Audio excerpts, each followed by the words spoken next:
Hi guys, gagawa kami ng Japanese siomai roll. Ito yung gagamitin namin yung malapad na seaweed. Tapos etong crab sticks. So unahin muna namin yung pagmi-mix dito sa giniling. Bali 1/2 kilo to, 500 grams ng giniling na pork. Yung pinili ko yung maraming taba. Carrot, dinice ko lang na maliliit. Lagyan na natin dito yan.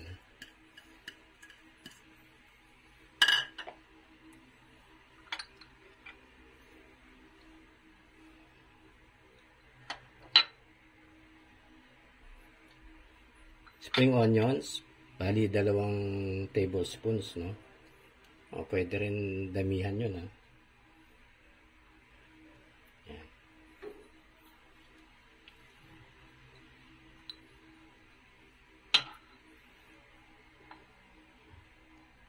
Garlic powder, 1 tablespoon.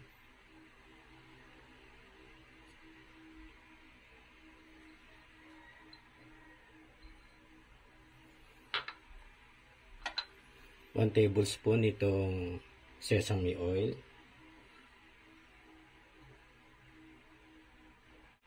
Oyster sauce.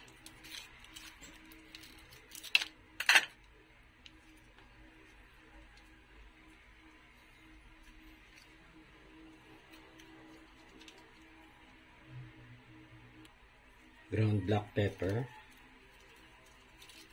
Ito na lang sa paninda ko, no? Mga 2 ganito lang. Yan. Isa pa.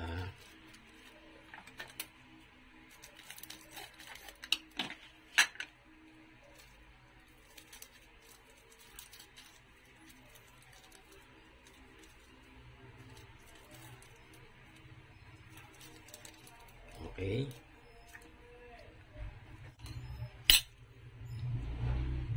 Itong 1 egg, sama na natin yan. Tsaka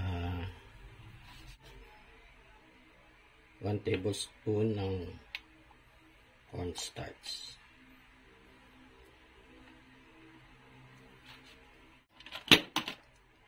Pangbalan. Sugar, 1/2 tablespoon. Okay. Kompleto na. Okay, Okay, halo na tayo.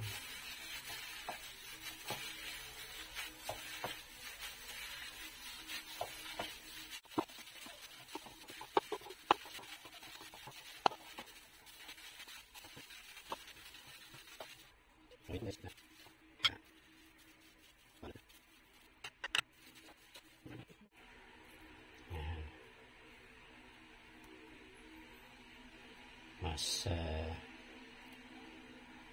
okay na na. Okay na tong pangalawa. Gilid makita pala. Yan. So, ito. I-roll na natin. Huwag pala masyadong mag-apply ng pressure, no? Kasi nag-ano yung magbi-break yung seaweeds. So, normal lang. Yan.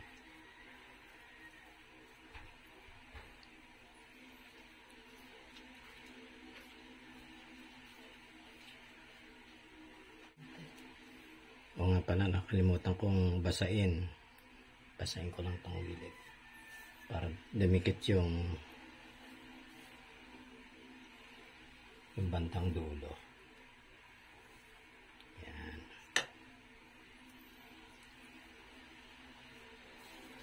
Yan. So guys, tatlo yung nagawa ko, na 3 mahaba. So, lalagay ko muna sa fridge para medyo tumigas ng konti. Tapos hiwain ko na.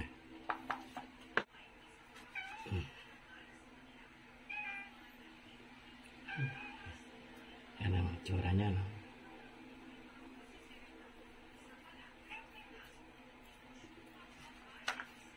Kaya inaano, ilalagay muna sa fridge para hindi kumalas, no.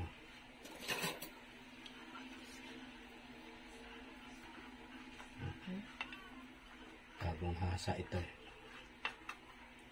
Ayan. Tamang-tama pala.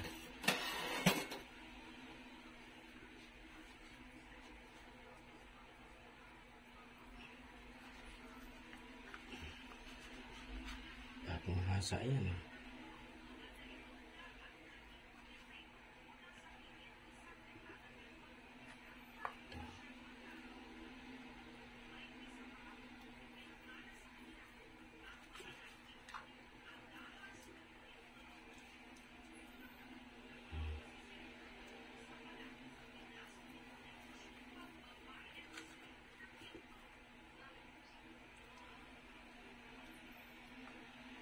Okay naman, no?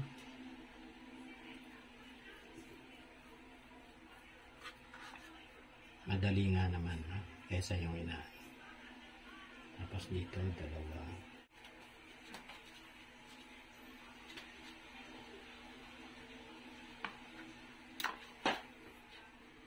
Yan, lalagay ko na.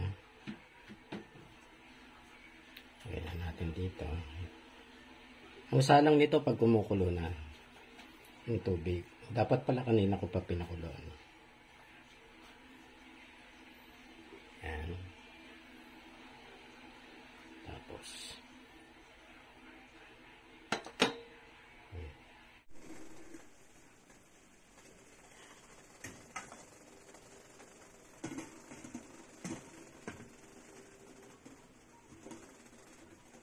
okay. Okay natin 20 minutes. Ano na.